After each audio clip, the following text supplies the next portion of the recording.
Hello guys, I'm Ike Chambers, and welcome back to VUDivulged. I'm Anthony Plakowski, and today we're going to be following up on the situation that is currently taking place in Israel. Now,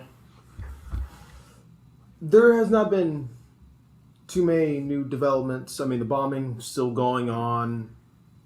There has been some more evidence actually showing that Hamas, like one of their rockets, was the one that caused the hospital to catch on fire and all that from all different sources throughout the world.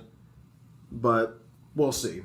When more detail come out, we will tell you. But as of now, it is pointing towards like Hamas that they did it. Now, was it on purpose? Most likely not.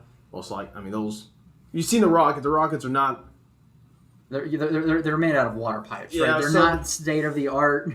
They're kind of like the Revolutionary War era kind of rockets. So they're where you just fire it and you hope for the best. Yeah, they're not the greatest. So yeah, that hospital has really been surrounded in mystery for like the last week. More evidence now is pointing towards Hamas, but it was for they try to blame it on Israel for a bit, and they also try to say that it wasn't actually like the hospital building itself that they hit. It was actually the big parking lot next to the hospital. So while yes, technically did they hit the hospital? Yes, but some reports are saying that, or did say that, it was actually the parking lot and not 500. But that is... I mean, it's warfare. I mean, any information coming out of those two countries is always going to be skewed towards one side, even if it is true. But you can never fully accept it with a grain of salt. Because they're both going to want the story that fits them the most. Like I said, one side might be telling the truth, but at the same time, it's like, of course they would. It's the whole thing. I remember watching a video. I think it was like a civilian in a skyscraper, or like probably like a weather camera. I don't know for sure what kind of camera it was, but it said that it was believed it was looking at the hospital. It's kind of hard to tell because it's night, but you see Hamas firing rockets into Israel, and if you look real closely, you can actually see one come up and then kind of fail and go right back down. So are you saying that was the rocket somewhere thing, or you're saying that's just like an example of like... That was a video. I don't know if that is a true video. It is. There is a video of Hamas firing several rockets over to Israel, and then one actually goes up and then comes down right away. Because once again, they're made out of water piping. They're not really. Yeah. They're more of a fire and hope we hit something, not a modern radar, laser guided missile. So. They do have there has been proof at this point now that some of their rockets are falling short and they are bombing themselves on accident. But then, of course, they try to blame it on Israel. I mean, it's warfare. I mean, either side wants basically the world on their... I mean, no one's on Hamas' side. No one, I mean... Well, there's actually some people... I think one of the biggest challenges is, some people are siding with the Palestinians, but they're not realizing that not all Palestinians are part of Hamas. Yeah. There are actually a lot of Palestinians that don't agree with Hamas. Hamas ruled the Gaza Strip, and some Palestinians even say that they don't like that Hamas is running the Gaza Strip. I mean, it's just it's a bad situation no matter how you look. How do you, there are, like I said last week, there are prayer circles that Jews, Palestinians, and everybody of all religions are, praying for the violence to stop. So, has Israel wronged Palestinians in the past?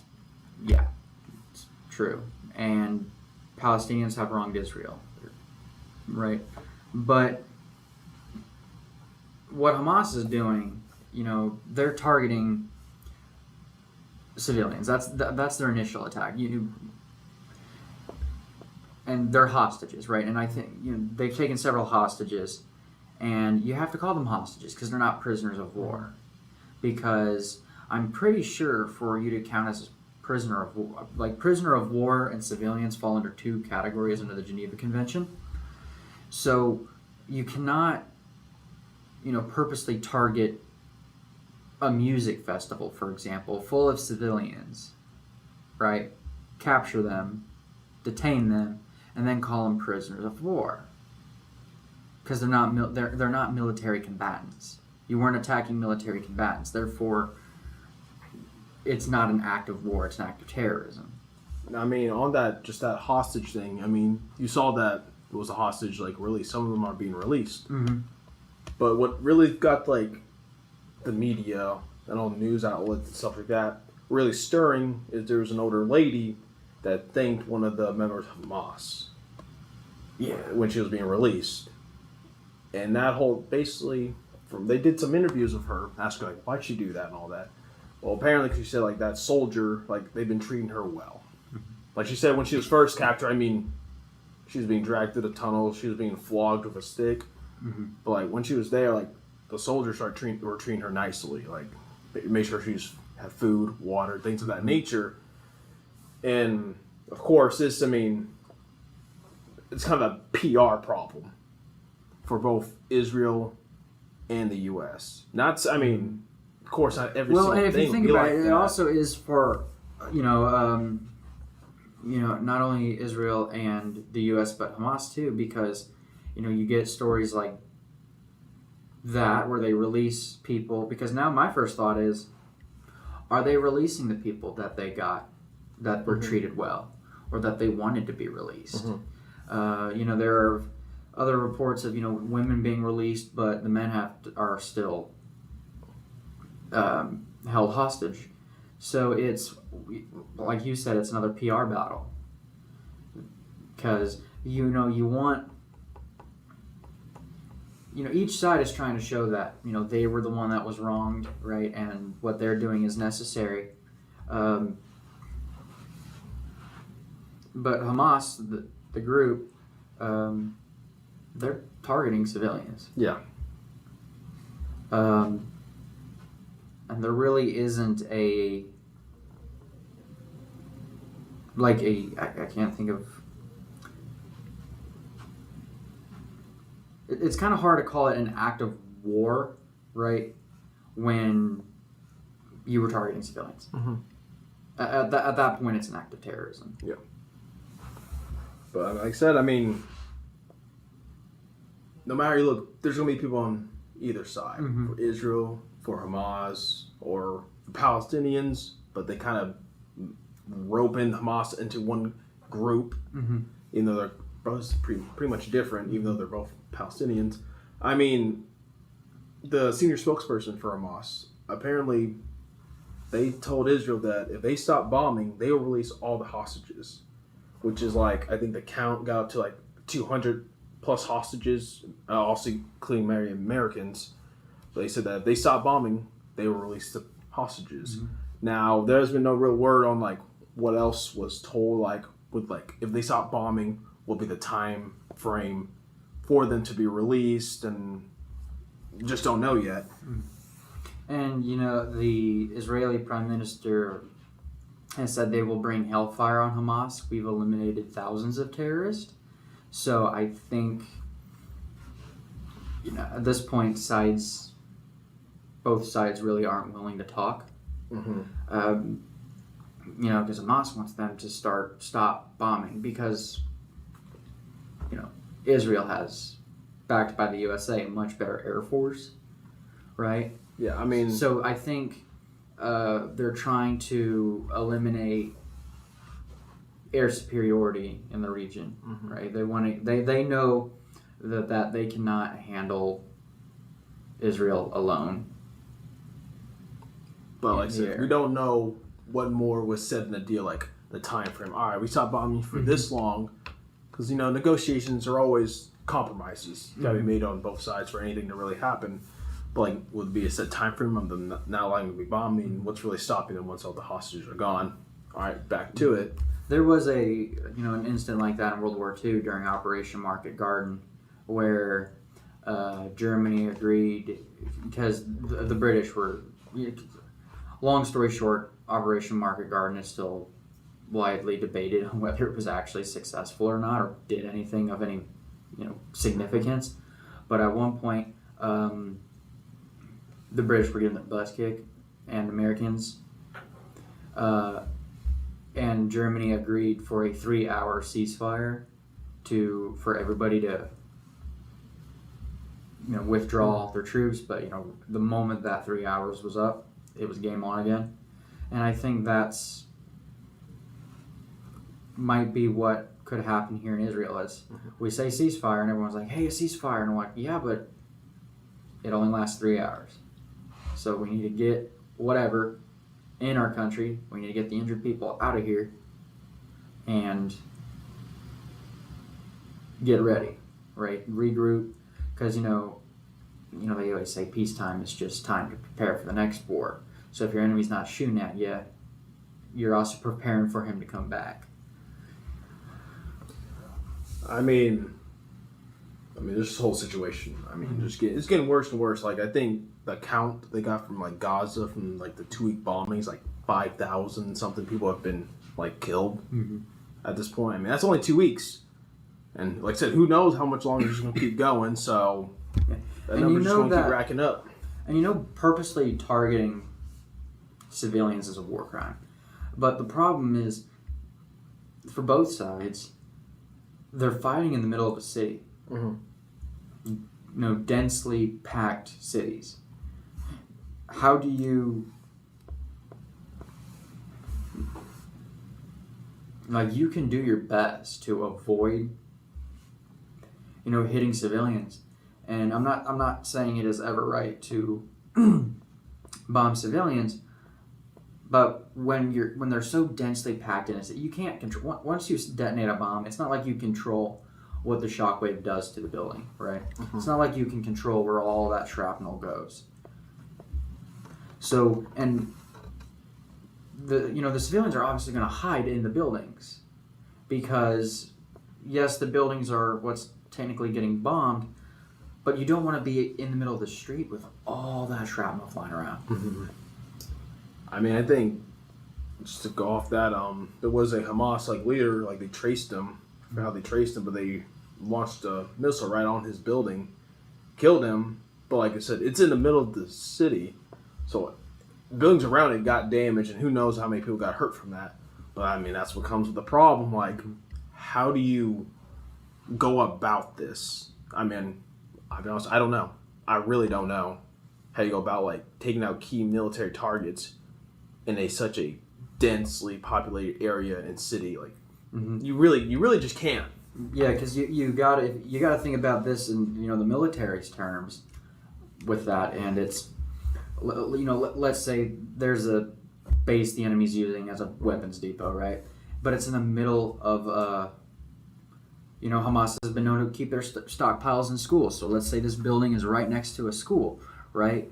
How do you go? Okay, I need to drop a bomb on the weapons depot, right? I need to destroy the weapons depot. So my bomb needs to be powerful enough to destroy the building and what's in there. But there's a school right next to it.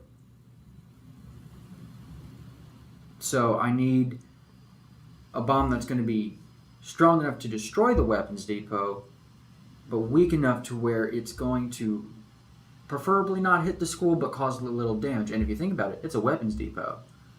There's explosives in the depot. I mean, like I said, dude, I'll be honest, I don't know. I don't know how you go about this. It is, and this is, once again, it's the propaganda war, because every, civilian either side killed is just going to be used as a political tool for the other side, and apparently in a 2-week bombing campaign of the Gaza Strip, 5,087 people were killed. So that's how many people have been killed so far? Okay. Around 40% of them have been children. And part of that is Well, one, children, their bodies are weaker, so they can't handle it.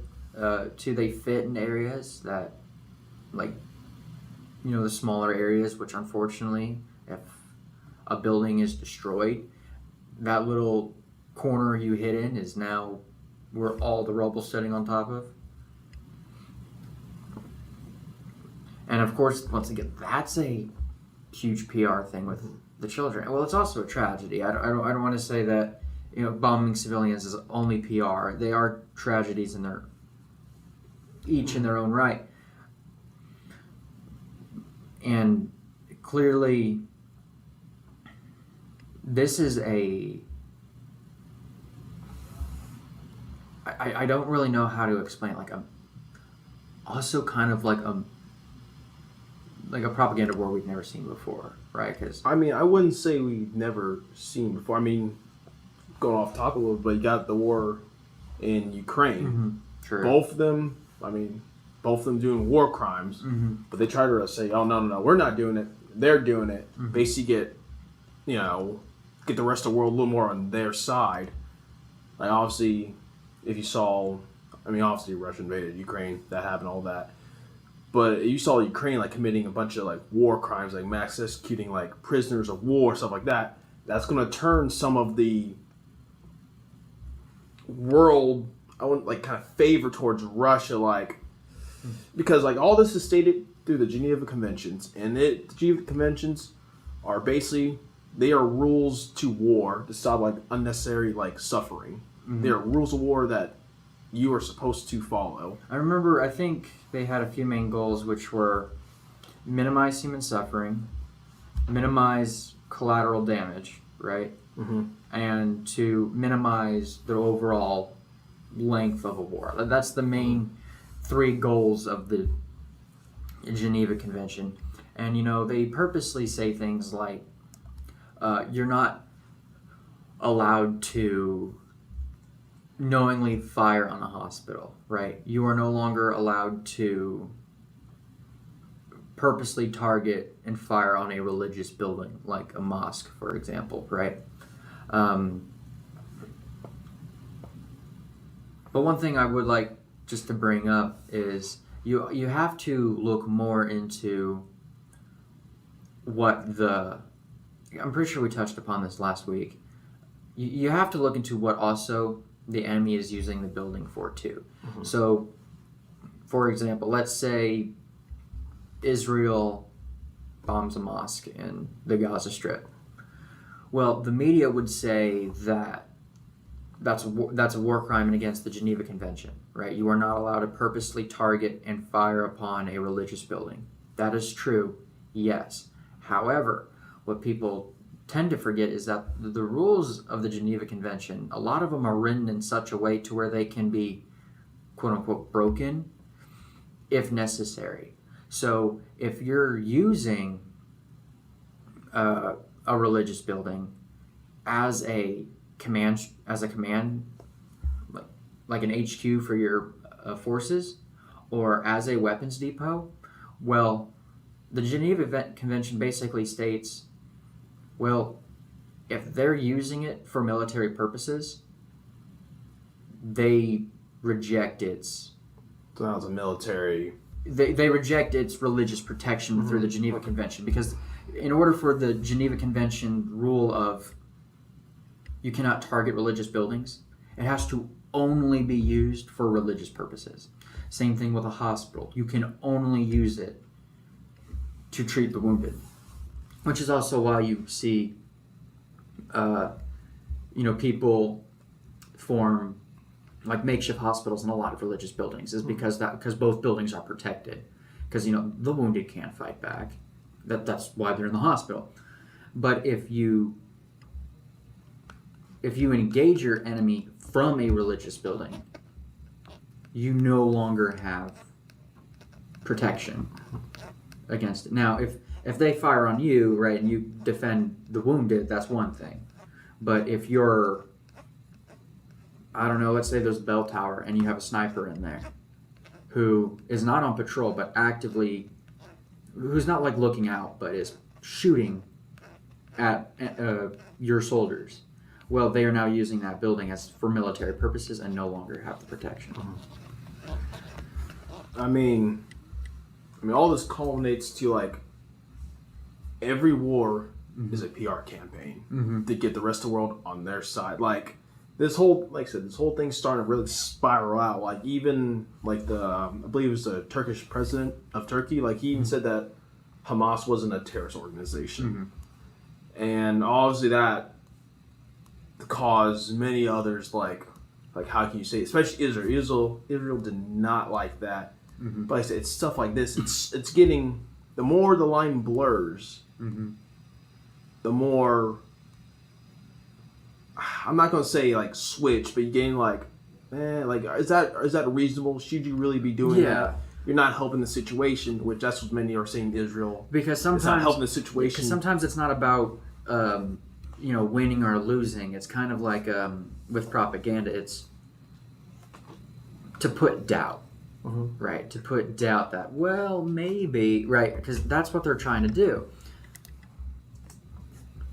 And you with the Turkish president, that reminded me, the Secretary General of the United Nations made a comment that Hamas was misconstructed as a support for terror. And that caused Israel's representative in the UN to call for his resignation. Did he mean that, or like it was like kind of misconstrued, or he said he later clarified his statement, and he said in a more clear phrase that he did not support Hamas, but I definitely got to check out that clip. I didn't know that. It's I mean that's something. I mean because I would think the United Nations would just call for a ceasefire, like stop it.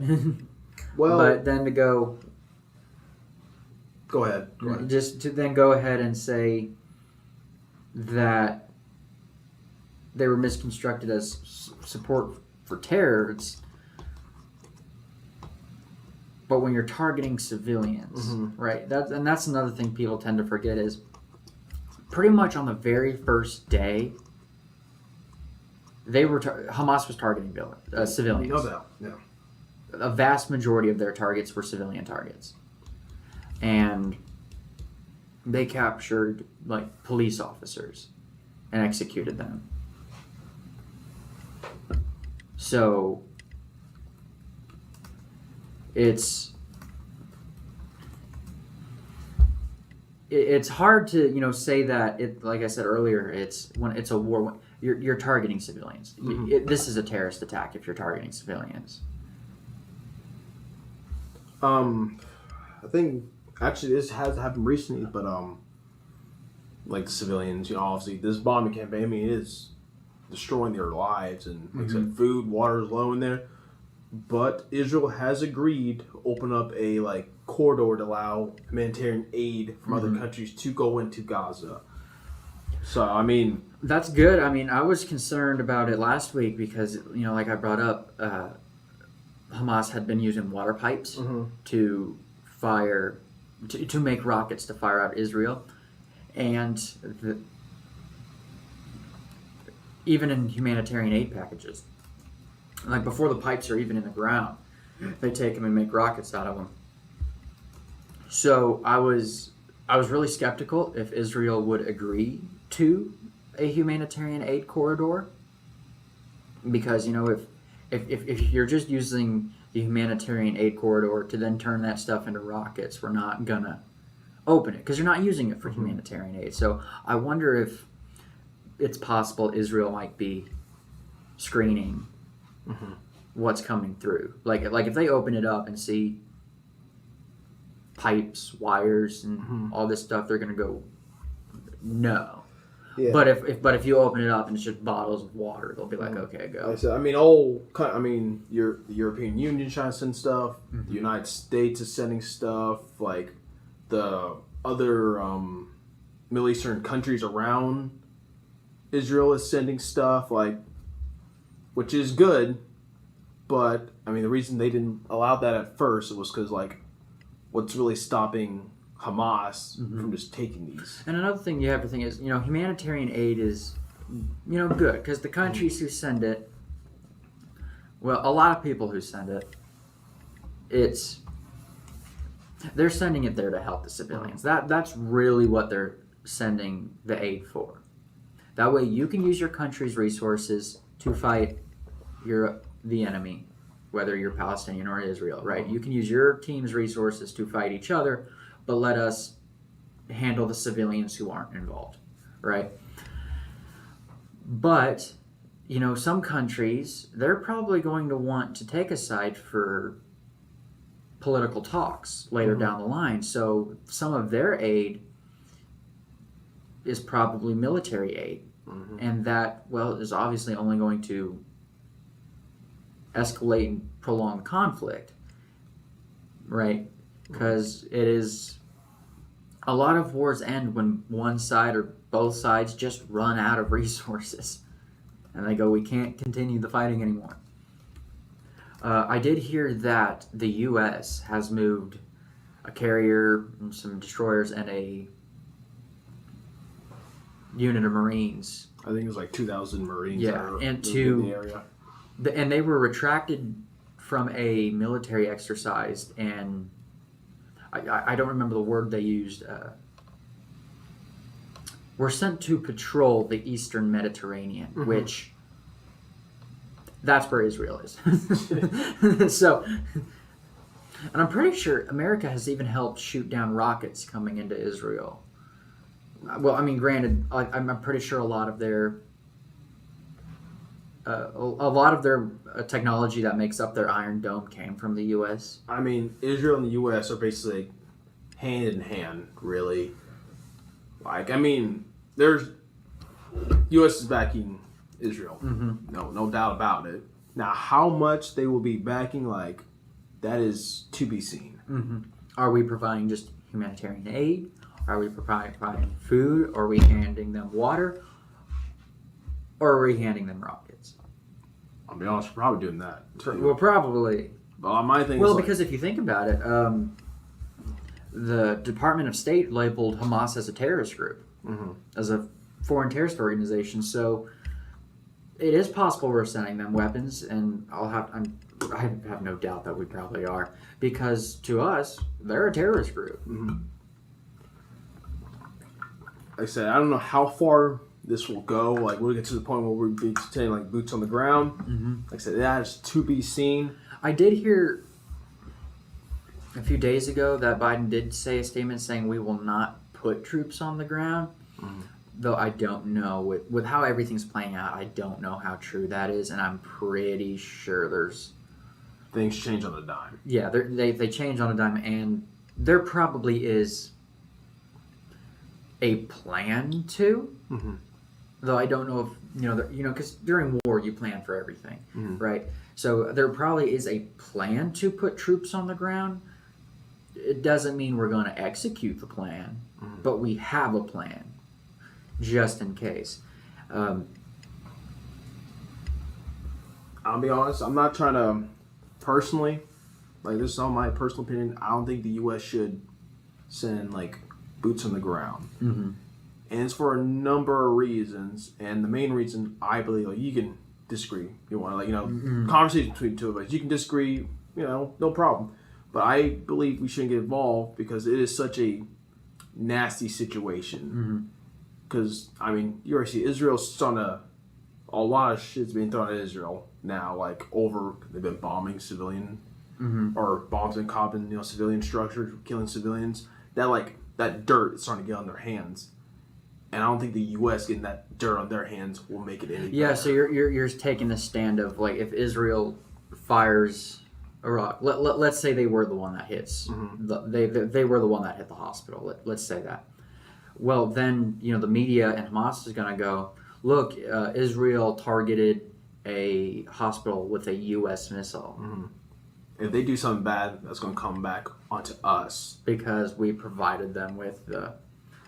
Or if we start, like, bombing, it's like, you know what I mean? It's just... Yeah, it's not a I don't know. Like I said, I don't really know. I mean, maybe obviously probably more information that the public doesn't know what's fully going on there because it's military operations and stuff there. But it's like us going there and getting when other involved. countries get involved in a conflict, it does tend to escalate because now both sides, the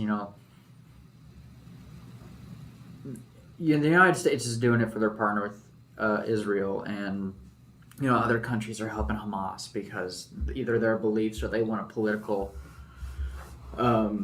bargaining chip essentially later. When other countries get involved, they might not be losing troops, but in the political atmosphere, they have stuff to lose and gain. So they want to win the conflict as well. They want their side to win, and I personally hate that. Not only with Israel but Ukraine, a lot of people they always bring the question like, who do you want to win? And I'm like, well, but it's not a sports team. This ain't your. I want them to win because go them. It's like I just want people to stop dying. I don't want there to be war. Period.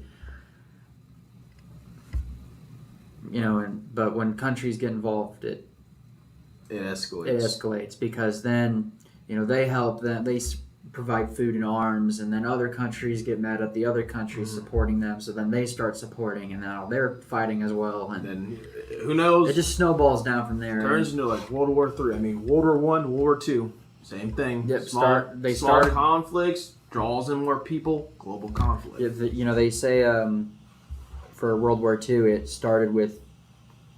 There's a lot of debate of when World War II truly started. Some people say it started in 1941 when America got involved. Some people say it started in 1939 when Britain and France finally declared war on Germany. And some say that it started, like coming into effect, in 1973 when Japan invaded China. That's when, like, it. It snowballs, and it's debated on what truly started World War III. Because let's say things escalate. Let's say Ukraine and Russia are at war, right? And now Israel and Hamas are now at war. If other countries go at war and it starts building up, and now we're in World War III, are we going to label as Russia and Ukraine as the start? But since those two. Most countries seem to be back in Ukraine and, a few Russia. But with Israel, it's really kind of half and half. Even in the United States, there's a good chunk of the population here in the United States that agrees with it, the Palestinians. So are we going to label that as potentially a... That's personally why I don't like it when other countries get involved. Like, if you're right next door, right, like you share a border, to some extent I can understand. But if we're on the other side of the world, I'm not saying it doesn't affect us. It does, right? And I could understand supplying aid, but I personally don't think we should be escalating the conflict by, providing weaponry. That and I get it. We have allies, and that's the, like NATO, that is the purpose of having allies. You fight one of us, we all fight you. And that's to deter people from invading. I mean, it's meant to deter, I'll be honest. Like, that really is what it is, because if you go, let's take the USA. If one country invaded the USA, well, how many countries make up NATO again? I think it's like 100 and something countries. No, I think that's the UN. The UN? Because NATO... Let me Google that real quick. No, yeah, you're right. That's the UN.